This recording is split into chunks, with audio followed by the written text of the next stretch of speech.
Everyone, today in this video I am going to show you how you can manage keyboard sound and vibration settings in your device Redmi Note 12.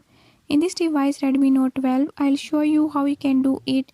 Before move to the video, if you are new to my channel, don't forget to subscribe and press bell icon. Watch complete video and learn how you can do it. Let's watch.